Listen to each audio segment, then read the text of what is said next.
who are now getting the state and local tax deduction and billions in tax savings. No, they're going to go back after the average people. And then look at, just the size of the civilian climate corps. These are going to be people otherwise known as, I call them, the civilian climate militia. They're larger, almost twice the size as active duty Marines. In this bill, we don't have this Hyde Amendment language. So your taxpayer dollars, my taxpayer dollars, would be going to be paying for abortion with this bill. Unfortunately, it's sort of a sinking ship, but we're all on this ship together. So now we have to figure out how to get our country back on track.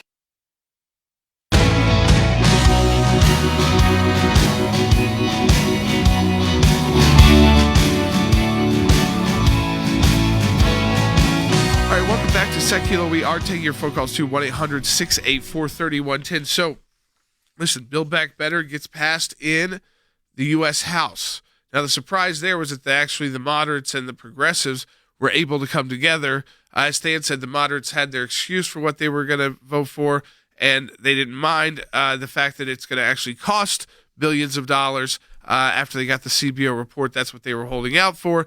But now it goes to a tougher place. That's the 50-50 divided U.S. Senate. And it's not just one Democrat senator, but two who have expressed a lot of concern about the amount of spending here, the inflation going on in our country right now, and whether this is the best way to tackle that. Like, for instance, is the Green New Deal the best way to tackle the out-of-control gas prices at the pump right now? Instead of even Chuck Schumer supports utilizing the strategic petroleum reserves. And what I've heard from people in the oil and gas industry is that wouldn't even necessarily be necessary if they were just allowed to deliver the oil to keep it pumping at a level where the Biden administration, though, was trying to kill that industry. Well, we were totally independent, energy independent, a year ago. I mean, you realize this. A year ago, we were totally energy independent. And prices were low. And, I mean, was it $2.12 a gallon or whatever it was? I mean, now it's, I mean, I was driving somewhere, it may have been towards North Carolina. I think it was some was over $4. Yeah, and if you get out west coast, it can be up to $7. The taxes. But look, I mean, this is all part and parcel of what at the ACLJ, our Office of Government. This is a good day to focus on the Office of Government Affairs. By the way, in the next segment, we're going to be talking about a case we're filing on a pro-life matter that's been filed today. So a lot going on. Rick Grenell's joining us in the back half. But, Than, I think it's important for people to understand that although that one provision that we fought so hard to keep out, we've had a good success. And by the way, I need to say this. Than was very engaged on that issue, as he's engaged in all these issues. But this one, we particularly took an interest in because we of any institution would know about potential abuse from the Internal Revenue Service because we handled those cases. And then I did that hearing. I'll never forget it. Then it was in the next room to the studio. We did it by Zoom. It was before Ways and Means, I believe. And then I came in and gave a report from it here. It was amazing the technology that our team was able to put together. But what was so great about that was it got attention to an issue that would have impacted literally every American.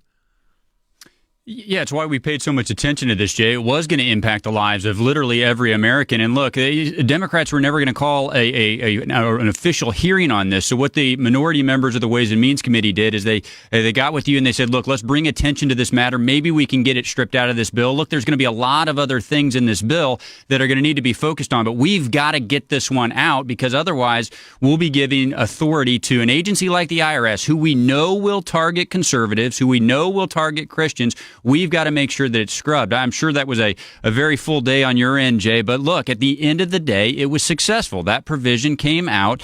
And now, look, Jordan alluded to this. They were trying to pre-negotiate this whole package between House Democrats and Senate Democrats. Jay, they failed to do that. And at the end, they actually shoved a bunch of things into this bill that are going to make it harder to pass the Senate, things that Senator Manchin and Senator Sinema specifically oppose. So we're going to see how that all plays out. There's going to be a number of policy debates, spending, taxes, the Hyde Amendment. It's also going to have to survive some budgetary rules. But, Jay, you have to take these things on one step at a time. We got a big win on that. There's going to be more ahead, so stay tuned. But you know what's interesting there? The House Democrats themselves had to get over internal fighting in order to get their bill passed because for a lot of them, this wasn't enough. So, I mean, right. I mean, this is half of what they wanted. They wanted another $1.5 trillion. Yeah.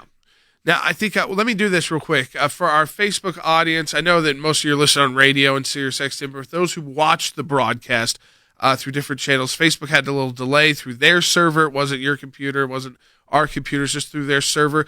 It's up now at the Jay Sekulow page on Facebook, so we encourage you, if that's where you usually watch, and if you're watching there now, help us get the numbers up there, because we had a delay start, by sharing the broadcast with your friends and family. We've got a great update coming up in the next segment about a pro-life case we're working on. Rick Grinnell joining us in the second half hour on some of these foreign policy discussions, especially related to China, the upcoming Olympics there, the ongoing genocide there, and even a story that really, it just shows the strength of China, even to U.S. companies. This one, you just don't want to miss the show today as we get through all of these different issues. So I encourage you to share it with your friends and family. Yeah, we'll be talking about the lawsuit in the next segment with Frank Mannion from our team. Let me play this for you. So a reporter asked about the CBO, and you said, the American people, they want it scored at 0. It is not scored at 0. Take a listen. Bite 9. How do you respond to Republicans today that say Democrats lied to the American public when they said this plan costs $0, when the CBO says it at least adds $160 billion to the debt? Let's just not present what the Republicans say as any fact that you're predicating a question on. I mean, understand what's happening around here, okay? I mean, Than, that was, we just talked about that it wasn't some Republican fact. It's the Congressional Budget Office, and it was moderate Democrats saying they're waiting for that score. Jordan, there are a bunch of sophisticated outfits that have put out scores on this. Guess what the lowest, the most conservative score on this? It's the Congressional Budget Office. I mean, the other scores are somewhere between $4 trillion and $5 trillion for actual cost, because they don't believe the federal government when they say we're going to sunset these programs after 5 years. Of course they're not going to sunset them. They never do. So the real cost is going to be more than $4 trillion. But, Jordan, what is Speaker Pelosi going to say? Her members said, we want to wait on the CBO score. It's got to be deficit neutral so we can spend a whole bunch of money as long as we collect a lot of taxes from the American people to pay for it, which, by the way, I think that's a double whammy, not one good thing and one bad thing. But the score came back, Jordan, and it said what Republicans said. It's going to be hugely expensive. It's going to be high taxation. And the third whammy, it's going to add to the deficit. The CBO agreed, and her members voted for it anyway. So, I don't feel sorry in the least for Speaker Pelosi, but at the same time, there wasn't a way that she could answer that question that was going to put her in a good light. No, I mean, this is, again, and she gets pressed again for the speeches. Take a listen, Bite 8. You used to hold the record for the longest floor speech. How do you feel about that being broken, and do you plan to try to take that back? No, I barely noticed, but that's not what we're here to talk about. This is about serious business here. You realize where the press is. I mean, you want any examples of how praising the press is to the far left, and I'd say Pelosi's crossed over there with this $2 trillion spending, that they laugh about floor speech numbers when they're talking about spending $2 trillion more dollars at a time when there's rapid inflation, problems with our entire infrastructure when it comes to the supply chain. And by the way, they've got, like, for Christmas. I mean, they got no very answers difficult getting. They got no answers for you. Is what Biden says for short-term solution, and then on top of all of that, the inflation numbers. Highest in 30. The inflation rate right now is the highest, I think they said, in 30 years. Joe Biden's numbers are at 36%. He's in the 30s in approval. Now let's get a little political for a second here, Than. I mean, it's very rare to see a president of the United States drop into that mid-30s number. Yeah, and Jordan, it was, historically it's always problematic for a sitting president, especially when they control both chambers heading into a midterm. But guess what? With inflation going through the roof and Democrats in Washington, D.C. only offering one solution, and Jordan, it's one that's going to drive inflation even higher, put the squeeze on family budgets even more. I suspect that number for President Biden is going to go down, not up. And Jordan, one other thing, look, I just have to respond to Speaker Pelosi chuckling. Look, she can have a different view on this, but this is not fun funny. I mean, the CBO score came out late afternoon, and she wanted to put the vote on the floor to spend what is going to be north of $4 trillion just a few hours later. So you had the House version of the filibuster, Leader McCarthy speaking for 8.5 hours. Look, she can disagree with Leader McCarthy, Jordan, but it's not funny, and it's the American people that are going to pay the price. $550 billion for climate change through incentives and tax breaks. $500 billion. In addition to what's already in these budgets. This is the new one. And, of course, they wanted more money for that. Employers are having enough problems getting employees, so now let's have mandatory 4 weeks of paid family and medical leave. Now, a lot of companies do that anyways, voluntarily. Why does the federal government have to start mandating this? It goes back to the conversation we had yesterday. So they didn't get what they wanted, but they still have been able to socially engineer, at least in the House of Representatives, their view of where this should go, where the country should go. But they're doing this, and this is what's so ironic, Jordan, they're doing this with a 36% approval rating by Joe Biden. Well, this is the classic move. They either think that by one, they have to do this to placate their base, which that should be higher than 36%. But again, the base doesn't like a lot of what they're doing. They don't think it's extreme enough.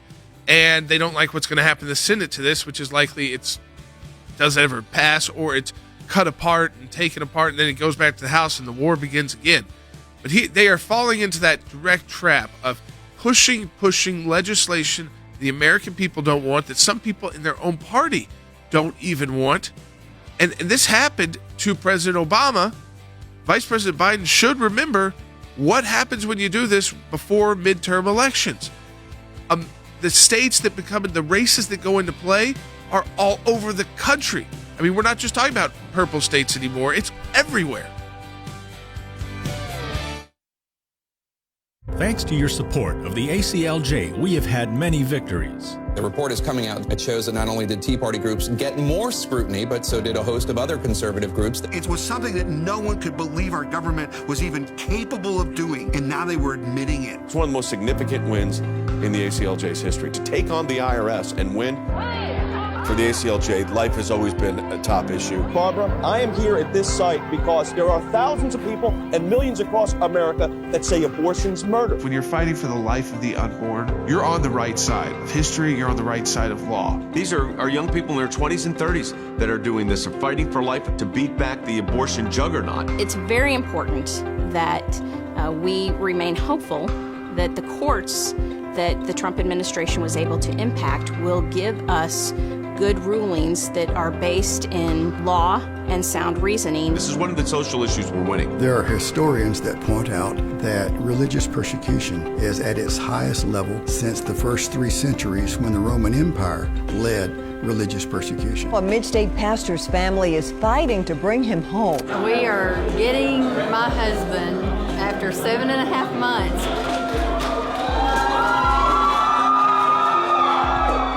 Turkey should not get away with holding my father one more day. When Brunson was finally released, who meets him at the airport at 2:30 in the morning? Rick Brunell. I saw Pastor Brunson walk down the stairs of the plane. I was filled with emotion. I told him that we were praying for him. The American people never forgot about him. I'm thankful, I'm grateful, and actually I'm astounded. We need your help as we continue this work here in the United States and around the world. Join the matching challenge today, and your tax-deductible donation will be doubled.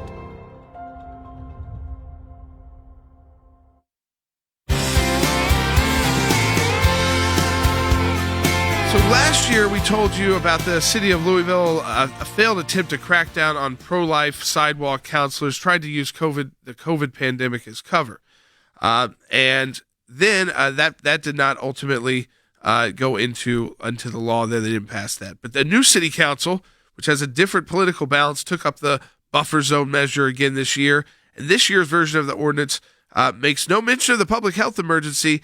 It was about alleged history of blocking and obstructing and harassing healthcare facilities. Well, we at the ACLJ represent those sidewalk counselors.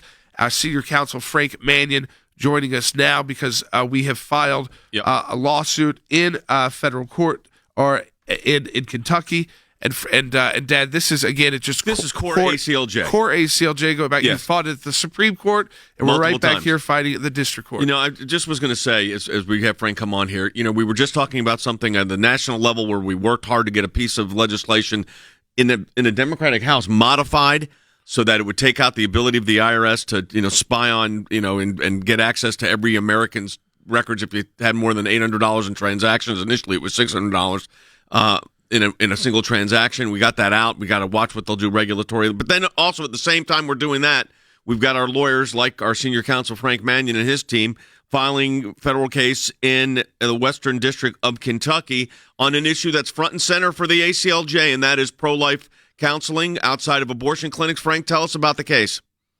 Sure, Jay. You know, as you said, this is core ACLJ work. You've argued two of these cases at the Supreme Court. One of those, Hill versus Colorado, the cities and towns across the country are still focusing on, even though in 2014, in the McCullen versus Coakley case, a unanimous Supreme Court, including, you know, RBG and Sotomayor, placed sidewalk counseling by pro-lifers at the top of the hierarchy of free speech, right, and struck down a buffer zone ordinance in Massachusetts. And most importantly, in the context of this case, completely ignored Hill versus Colorado. In other words, they didn't explicitly overrule it, but essentially they said that case doesn't have any impact or any effect on what we're doing here. What's happening is local governments, like in Louisville, like in Englewood, New Jersey, where we're getting ready for a trial at the beginning of next year, have simply ignored the McCullen case. And in our case against Louisville, we're calling them to account and saying, you just can't do this. If you've got people breaking laws, obstructing, hindering, assaulting, harassing, go after them. You're easily capable of doing it. You don't shut down part of the traditional public forum to peaceful sidewalk counselors. So, you know, you mentioned, because I think it's worth pointing out here, Frank, that I went to the Supreme Court twice on this. And then the third case came out, and there's probably a series of about 4 of these cases involving these buffer zones. We had the floating buffer zone, remember that one? And then you had, like, wherever anybody went, you couldn't talk to them, you couldn't hand them a piece of literature. So here's the question that I know what our audience is saying. Well, goodness, you all argued this at the Supreme Court. Then there were subsequent cases that even affirmed it even more, and you're still having to go back to the district court to enforce what the Supreme Court already said is the law of the land. It's unbelievable, Jay. And what's happening is I think you have local governments giving into vociferous, well-funded, influential pro-abortion constituencies where they are. And we saw it in Englewood, New Jersey, and we're seeing it here in Louisville, Kentucky.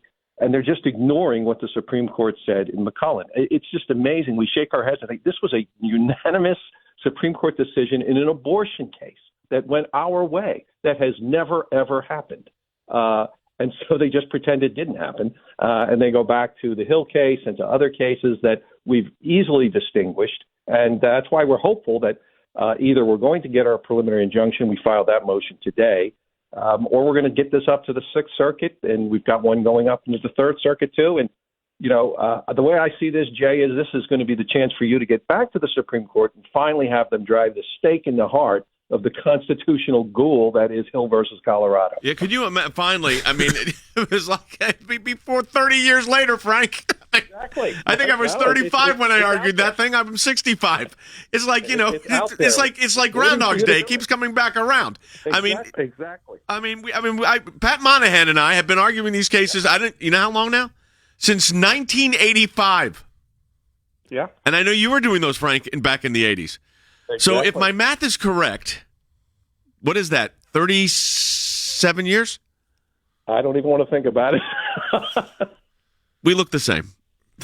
Exactly. You know, I will maybe say, you do. I said, you know, Frank, one of these I thought that was worth pointing out was that when we did last year, when this failed, they were trying to literally doing this when Louisville was experiencing massive protests after the verdict with Breonna Taylor, and then at the same time, this is how aggressive this pro-abortion movement is. Frank, I think it just shows that at the same time that was going on, like the streets were not being able to be under control, they were trying to get through this buffer zone. Yeah, they're going after, you know, quiet, calm, caring pro-life sidewalk counselors who just want to give women alternatives to abortion. And frankly, I think the reason they go after them is that they're successful at persuading women to not go through with abortion. 50 times a year, our clients have been successful in turning women around by offering them caring, loving alternatives to abortion. And so under the guise of trying to go after lawbreakers and obstructors and harassers, they really want to go after the sidewalk counselors because they are successful. You know, it's interesting to me, Frank, as I reflect on this, and I want to thank our ACLJ members, because the truth of the matter is we could not do this without you, and it does take incredible perseverance. I was just thinking about that. I was just thinking about those early days of those cases, 37 years ago. And then in the 90s, it was a big issue again. I mean, the Sheng case, and then, like you said, Hill versus Colorado, and then there was Madsen. Remember all those cases? And then you had I know you, Frank, and the team did around the country. And yet here we are again having to do this as we're actually winning on the abortion issue. And look, women facing a crisis moment in their lives, having an alternative to an abortion is really important. And I applaud those women that make that difficult choice sometimes for them. I mean, we think about it and we say, well, but we're not the person that's having that situation. And I applaud the willingness to have the child and bring that child to term. I've got 6 grandkids. I mean, the technology now, my brother-in-law Gary Hickson said this many, many years ago, the technology was going to get to such a point that they would never be able to, the pro-abortion crowd would never be able to deny that this was a child in the mother's womb. And that technology is there. Yes, it is there. And it's making it more and more difficult for this movement to try and pull the rug over people's eyes. It's ultimately here. We fight all of these battles, and we've continued to fight all these battles because we believe in free speech. We believe in the rights of these sidewalk counselors. We believe in the ability. Also, we believe in the life of the unborn, and we believe that we should do everything we can to protect it. And whether that's supporting a case out of Texas, whether that's supporting the case out of Mississippi on December 1st at the Supreme Court, the Dobbs case, whether it's in South Dakota on informed consent. I mean, we are working on so many, and always have, on every single front when it comes to life. Every way legally possible, whether it's protecting your pro-life speech, whether it's protecting a pro-life viewpoint, whether it's actually fighting directly the abortion industry and late-term abortions and supporting that legislative bans on those late-term abortions. And now we've entered a new era where we can directly challenge Roe versus Wade. And the Supreme Court has decided they're actually going to hear, for the first time since Casey, a new challenge right on its face to Roe versus Wade. Folks, we are gaining momentum in this fight. It doesn't mean we'll win every battle, but we're gaining momentum, and we need your support. Donate at aclj.org, our matching challenge month of November. Double your impact today. That's aclj.org. We'll be right back. In a landmark ruling, the Supreme Court today legalized abortions. I still remember staring up at that bright light and counting backwards from 10. In reality, what abortion is the taking of an unborn child's life. I didn't want anyone to see me. I didn't want anyone to know. You're destroying the unborn and committing murder. This really is a filthy business. America will look back on this season in history and will be mortified about what happened in the abortion industry.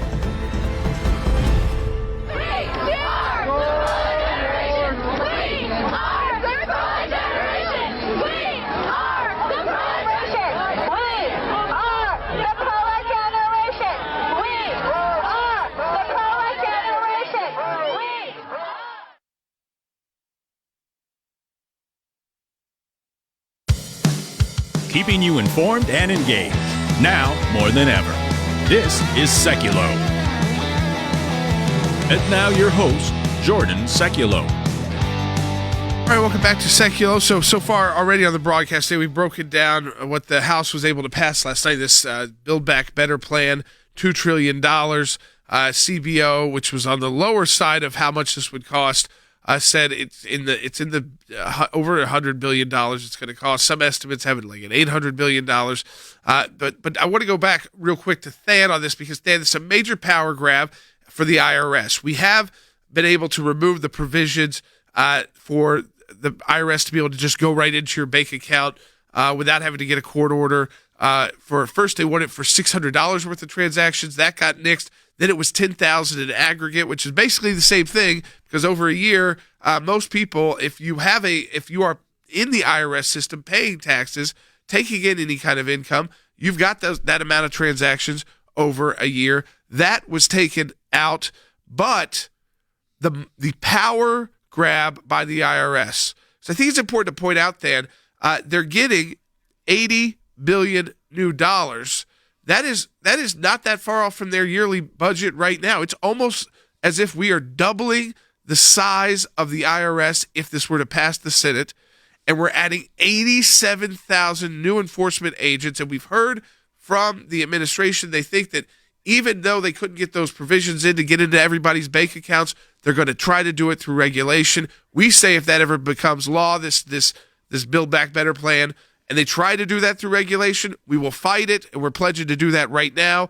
But then, I mean, this is, again, it's the big question is, does any of this survive the U.S. Senate? And do you see that provision surviving if others are cut? Yeah, well, first of all, Jordan, you're right. I mean, the IRS language, it's a two-edged sword. First of all, it was very important for us to get that most problematic language out. But look, the $80 billion and 87,000 new agents that they're going to hire, that could be problematic, very problematic, Jordan, in another way. I mean, we did the math on this. If you hire 87,000 agents with the $45 billion of enforcement that's in the bill, each agent, Jordan, would have more than $500,000 a year to conduct audits. So what that means is a whole bunch of people that never met the threshold or the risk level before for getting an audit are going to get an audit under this plan if it's enacted. So that's hugely problematic. We're going to continue to focus on it. To answer your questions about the Senate, Jordan, first on that provision, yes, I think there's an opportunity for that to come out. Senator Manchin was very influential with the president saying this is the snooping provision has to come out. I think he could be effective in getting that provision out of the Senate as well. But now look, will it pass the Senate? I think there's an opportunity for it to pass the Senate, but if it does, Jordan, it's going to look dramatically different. They're going to have to come up with something that satisfies all 50 senators, including both the progressives like Bernie Sanders and then Senator Manchin and Senator Sinema. But here's the thing, Jordan, they've got to do that while simultaneously satisfying Senate budgetary rules known as the bird bath. And, Jordan, they've got to pass something that can go back to this House that just passed this narrow version and pass the new version. So there's a lot of hurdles ahead. And here's the thing that we've got to do. We've got to make sure we take every point in that legislative process to try to remove the most damaging provisions here. You know, let me go to the phones. Actually, we're going to do it when we come back from the break. So, Alan, we'll get right back to you when we come back from this break. Let me encourage you. Rick Rennell's going to be joining us. Yeah, Rick Rennell is going to be joining us the next segment of the broadcast. We're getting some international news as well and what's going on around the world, especially with China and more. So we're going to talk to Rick. But first, let me encourage you right now. You've heard just today a snippet of the work that we're doing at the ACLJ, and it's a lot of different kinds of work. We do all of this because of your financial support to the ACLJ. We wouldn't exist. We wouldn't have the attorneys. As Frank was talking about a case out of New Jersey, then the case filing in Kentucky, the government affairs work we're doing. I mean, it's just a snippet of a day in the ACLJ. But it's your ability, again, because of your financial support. And I only ask this if you're financially able to do it. Because of you, we're able to do all this work. So this is the month. It's a great month to do it. It's a matching challenge month in the month of November. You double the impact of your donation. We have a group of donors that say, hey, Jordan, if you go donate $30 right now at aclj.org, we're going to match it. So it's like you donate $60 because you triggered that matching challenge. Donate today, aclj.org. We'll be back with Rick Rennell. On this vote, the yeas are 220, the nays are 213. The Build Back Better bill is passed. The estimate from the Congressional Budget Office just came in minutes ago. The total spending in this bill is $1.7 trillion. That's about what we expected. However, something that we did not necessarily expect, that the bill would add $367 billion to the deficit. The Committee for a Responsible Federal Budget is scoring the BBB bill at $4.9 trillion. The Penn-Warden model scoring it at $4 trillion. One of the things that the University of Pennsylvania's Wharton study does is it takes out the budget gimmicks. We all know, no matter what the CBO says, they put budget gimmicks in to deliberately try to mislead and make it look different. If the way that we could make prosperity wider and bigger in the country is to spend more money, why are we stopping at $1.75 trillion? Why not spend more? The part that they're arguing about in the CBO score is how aggressive 85,000 IRS agents are going to be in coming after every American's money. And that's 8.5 divisions. That will double the size of the IRS. Do you think they're going to go after those rich people who are now getting the state and local tax deduction and billions in tax savings? No, they're going to go after the average people. And then look at, just the size of the civilian climate corps. These are going to be people otherwise known as, I call them, the civilian climate militia. They're larger, almost twice the size as active duty Marines. In this bill, we don't have this Hyde Amendment language. So your taxpayer dollars, my taxpayer dollars, would be going to be paying for abortion with this bill. Unfortunately, it's sort of a sinking ship, but we're all on this ship together. So now we have to figure out how to get our country back on track.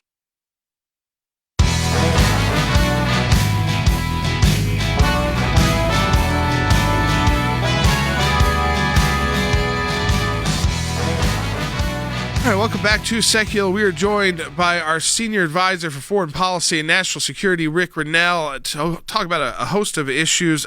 Rick, right off the bat, I want to talk about China and tie in both the Olympics, but something that was really outrageous that occurred in Prague.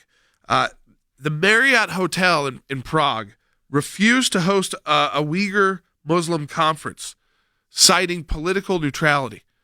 So a Marriott in Prague and the Marriott company is so worried about China, I guess, kicking them out of the Chinese market, that they would not allow a group that is being systematically executed and exterminated. It is genocide in China of these Uyghurs from hosting a conference, not in China at a Marriott, but at a Marriott in Prague. Ultimately, they were able to find another hotel. Yeah, but they shouldn't have had to do that. To me, Rick, it show that right there is the example of Chinese power. We got a little audio problem with Rick. Yes, we'll check go back in. to that. Make sure. I'm going to tell you what that Rick. We'll see if we can get that fixed. If we'll check that out. But it does show their power because the Uyghurs are terribly persecuted. It's known around the globe that this is a problem. The Chinese government also has been very clear in not responding to pressure. And the fact is that this wasn't even, as you said, Jordan, in China. This was in Prague. And the Marriott cited political neutrality. Well, how is it how neutral? many Marriotts have you been to with political events in the U.S.? I mean, they don't. That's definitely not their policy here. No, I would think it was their policy. Democrats. They kind of bizarre that it's their policy in Prague over some political activity in China. But Rick, to me, let me just go back to you. That's serious power when U.S. companies are so afraid of doing anything that could upset China that they will not allow this group that's being persecuted to hold a conference halfway across the world. Look, it's happening in Europe, and I wonder if it would be able to happen here in the United States. I'm all for companies getting to choose who comes and who doesn't come, but I think that people need to realize that there are consequences to Marriott deciding that they want to stay politically neutral. I haven't seen Marriott stay politically neutral on the cancel culture, for instance, in the United States. Certainly there are groups that they don't want at their properties that are affiliated with Donald Trump, and we've seen some of those examples. But I think you got to live and die by your choices. And if Marriott decides that they don't want to take a harsh stance against China, they might have some NBA players that will come and visit their properties, but I think they're going to find a lot of other Americans and Europeans are going to say, that's not what I value and I don't want to stay there. We can vote with our pocketbook. You know, one of the conference organizers for the Uyghurs here said that they were, stunned by the response of the Marriott Corporation, and which is stunning actually is, and we've all stayed at Marriott's. I mean, it's not like that we haven't stayed at Marriott's. And, you know, the Marriott Corporation and the Marriott family should understand religious freedom because it was a company that's leadership is Mormon. Yeah. The Church of Latter-day Saints. Yeah. And that's always been, religious freedom's always been a big issue for the Mormons. Now you've got a group that's being systematically having their lives ended. They are literally placed in concentration camps. And as you all know, I do not use that term lightly because I had family that died in concentration camps. And an American corporation buckles to China. Rick? Look, this is the growing power of China, especially in Europe. And I think what we have to be able to do is recognize and articulate that the Chinese system is not a free system. Let's be really honest. I mean, they deny systematically access to the internet. They have human rights abuses. And we have a whole bunch of American companies who go and open up markets in China, collect a lot of money, but they don't take a stand like they do in America. And I think that they have to be able to live and die by this sword. If you're going to work inside China, if you're going to have a company that's based in China, the Chinese Communist Party requires you to have a Chinese partner. And that partner is obligated to turn over information, activities, all of that to the Chinese Communist Party. That's just a fact. You don't get to do work in China and pretend like you're just there to do business and push capitalism, because your Chinese partner is beholden to the Communist Party of China. I'd like to go to, do you have any follow-up on China? I was going to go to Iran because this is another one. Go ahead. The final question I had on China, Rick, was that we know that the Olympics is going to take place, Winter Olympics there. I know there's been calls for the U.S. not to participate. There's been calls maybe for U.S. delegates not to attend, but to still let our athletes who have trained attend. But again, it to me, it's like the pre-event, this Olympics, to a real potential new Chinese aggression. It's like they're waiting to take action in Taiwan until after they can show the world and put on their propaganda campaign. Look, we've been talking about the Olympics now for 18 months, and I think that you have to make a quick decision and let our athletes know that we're boycotting if that's the policy that we're going to push. I believe now it's a little too late. Our athletes have been training, and it wouldn't be fair to deny the athletes that venue. I will say, though, there are things that we can do. How about a corporate ban? We could bar U.S. companies from giving any money to the Olympics and supporting them and squeezing them where possible. No, I think that's great. I want to go to Iran. So here we go. We know the Biden administration is trying to get cozy with Iran again. We've been talking about that with you for months here. Now we've got a report, not a report. The Justice Department has indicted 2 Iranian nationals for, attempted interference in the 2020 election that includes influencing the alleged Republican lawmakers, Democratic voters, American news outlets. The indictment was unsealed on Thursday. The state Treasury Department's now imposing new sanctions on 6 Iranian people and 1 Iranian entity. These were aggressive attempts. According to the indictment, the Iranian conspirators sought to compromise 11 state voter registration and voter information websites in September and in October of 2020 and say successfully exploited computers in 1 unnamed state.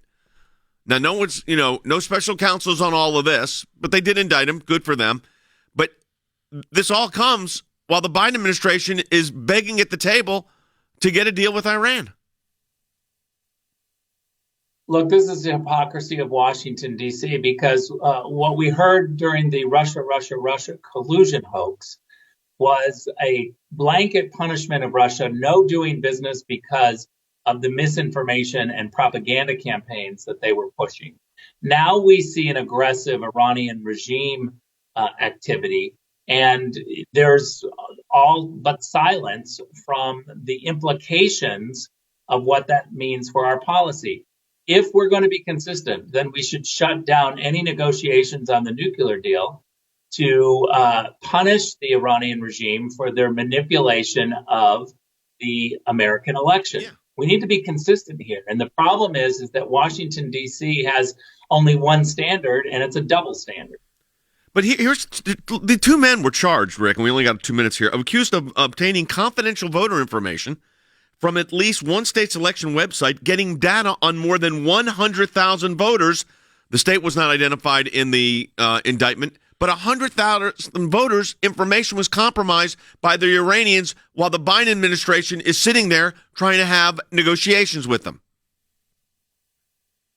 Look, this is not going to go over well in Europe if we pull the plug, but I believe that there should be consequences that are applied equally when we find that individuals are manipulating or trying to manipulate our elections.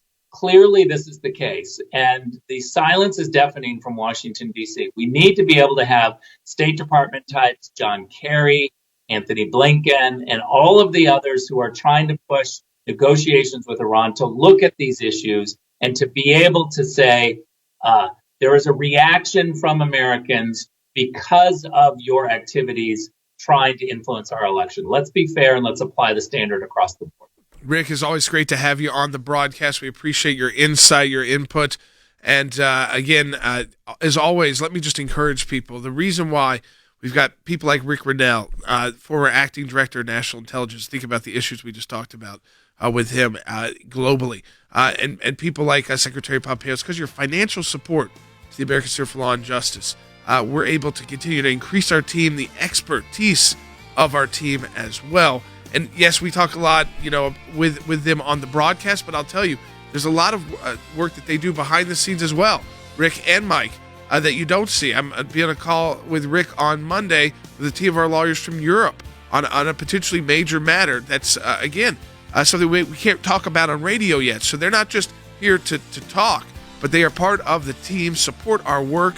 We want to continue to expand. We want to continue to grow so that we can take on all these challenges and take them on in the best way possible. Support our work. We have the Matching Challenge month of November. It's at aclj.org, and right there you can see all of the work that we're doing. aclj.org. Donate today. We'll be right back.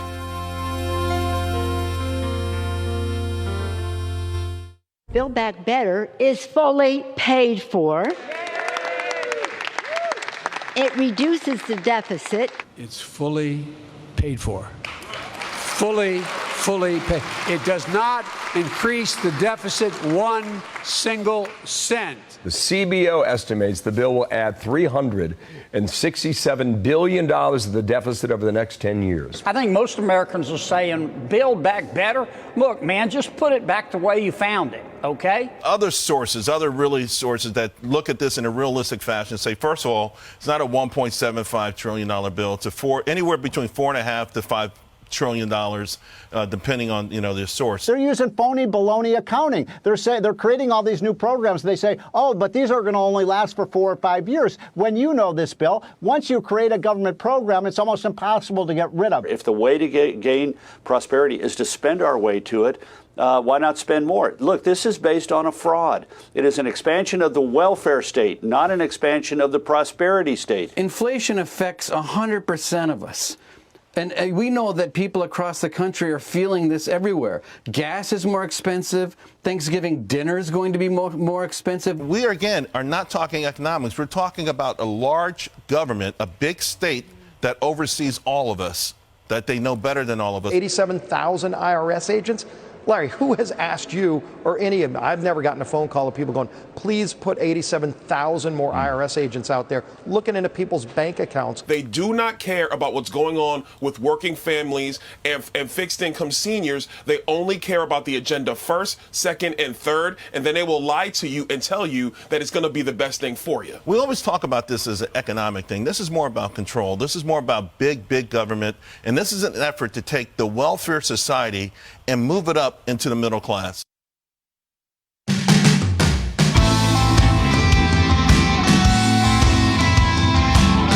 Right to the phones. Alan's been holding on. Alan from Minnesota. So if you got more to say, Alan, I know you heard a lot of our discussion. We'll give you the time to do so. Well, right. Well, thank you. My question is this. Over and over again in the Senate and in the House both, they've been proposing these massive bills, thousands of pages, huge price tags, and with having all kinds of different ramifications. with very little time to actually review the legislation. My question is, are the legislators, Senate or House, who are actually voting on these things, taking the time or even having the time to read them and understand what they're voting on?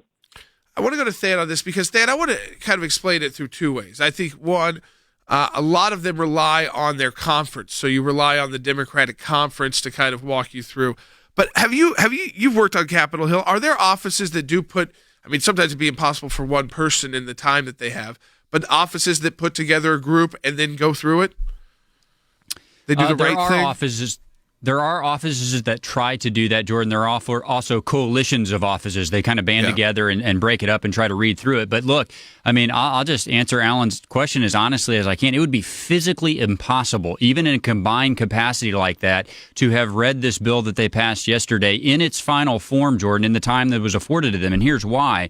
I mean, the Rules Committee was waiting for the CBO score to put out a rule for debate on this. That rule didn't come until almost the dinner hour last night, and then it was on the floor by 8 p.m. Now, look, a lot of this text had been available in various forms and in various combinations as you go along. But, Jordan, when you're putting out, one 2,500-page bill and then one 2,800-page bill and then one 3,000-page bill, it doesn't make any sense to read them in piecemeal form. You need to know the final form if you're going to try to do the due diligence that Alan is talking about. The way this happened yesterday, Jordan, there is physically no way that a single member of the House of Representatives read that entire bill in its final form before they had to vote on it.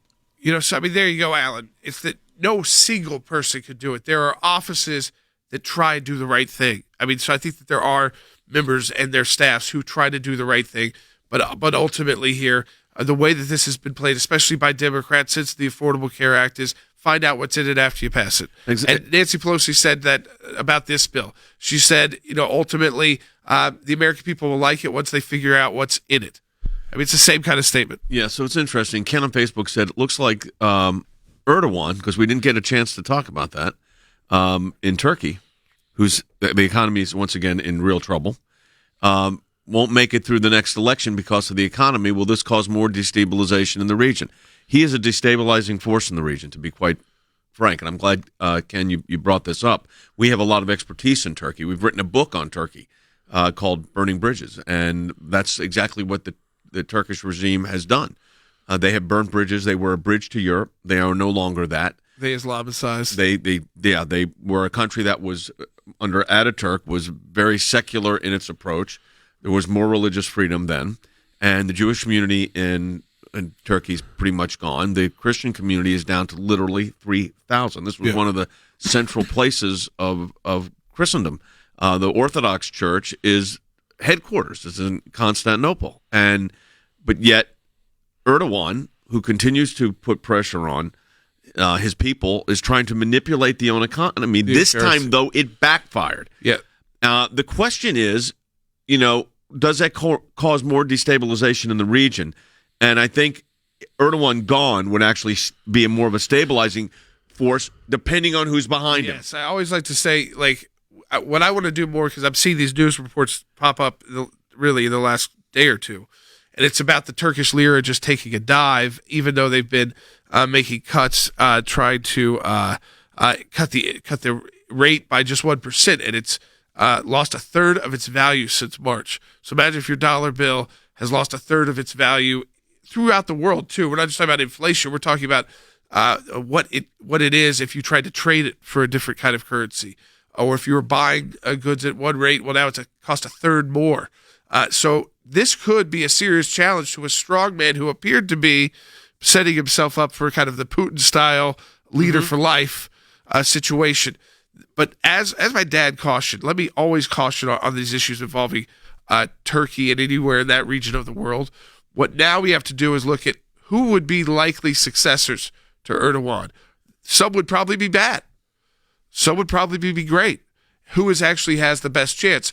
Because what he did was he ushered in a new era of embracing Islam and mixing it with politics. Yes. He brought back the burqas. And again, in one instance, we allow that kind of religious liberty and freedom in our country. I would never think of not allowing it. But he brought it back as this symbol of it's no longer Ataturk's Turkey. Yeah, so Akon Ademir, you remember him? It was a fellow at, I think, Hudson. If as this situation develops, he was one of our fellows at our Oxford Center as well. He's an expert on this area, and as this situation develops, we will keep an eye on it. But then you've touched this issue directly. We had Pastor Brunson. We've had a lot of dealings on the Turkish front. This it is getting news. I mean, people are starting to hear about it. It could be a big deal in the next 30 days. It could be, Jay, and as I was thinking about this, I think there's actually a lot of symmetry between the Brunson situation and the one we're facing, mainly because that was the last time that the lira really started to collapse in Turkey, and it was because President Trump took the detention, the imprisonment of Pastor Brunson so seriously and said, I'm going to sanction it. And the lira started to collapse, and lo and behold, President Erdogan started to talk, and Andrew Brunson was eventually released. Now, as the lira collapsed, though, Jay, I think the symmetry is that the people just aren't going to stand for it. I mean, when the pressure started happening the last time, they demanded that Pastor Brunson be released. Now they're standing up and saying, look, this may not be the right guy to lead our country. You definitely need a stabilizing force in that region, Jay. But as Jordan says, I mean, look, it's certainly unstable now. Would the replacement be more stable? You just don't know at this point. And that's like the situation. I mean, I hate to say this. It's like the situation in Syria. I mean, you just don't know if the person behind it is going to be worse than the person you're dealing with. But having said that, we're obviously on top of it, and we've done a lot of work there. Debbie on Facebook asked this question, fan, what do you think happens in the Senate with this bill? I guess let's bring that to closure for the weekend. What do you think? Well, they're going to move to it right after Thanksgiving, and they're saying, Jay, that they want to try to be done with it by Christmas. I mean, look, you know what deadlines in D.C. mean, not a whole lot. I'll tell you this, they've got a lot of work to do on it. I mean, they've got to come to a policy agreement. They've got to survive budgetary rules. At the bottom line, a ton of stuff is going to have to come out of this bill for it to even comply, and then they're going to have to get all 50 senators on board. When I try to predict these things, Jay, and it's sort of a fool's errand to do it, but when I try to predict them, I almost always predict on the side that some form of spending will pass, and so you want to try to make that as least damaging as possible. But can they pass something out of the Senate that also survives in the House? I mean, I guess if I were forced to predict, I would say maybe something slimmed down. But, Jay, it's far from certain, and there's just a lot of work ahead on it to scrub some of the worst provisions. That's the bottom line. I mean, look what we discussed today. Iran, Turkey, congressional action on a bill with the IRS would have been in everybody's business. China. And we also filed a lawsuit defending pro-life speakers. That's a one-hour broadcast. That's what we can tell you that we've done today at the ACLJ. And not to mention the phone call we're about to go on as soon as we're done. That's right, about another major matter. And at aclj.org, you can see all the work that we're doing. It's a great resource to go. But let me encourage you right now, as we are finishing out the week, we have our matching challenge month of November. This is a critical time for the ACLJ. If you are in a financial position to donate, to make a financial contribution, it's a great time to do it because you can double the impact of your donation. Our group of donors said we're going to match every donation that comes through in November. Will you make that donation? If you will, aclj.org. That's aclj.org. We will talk to you tomorrow.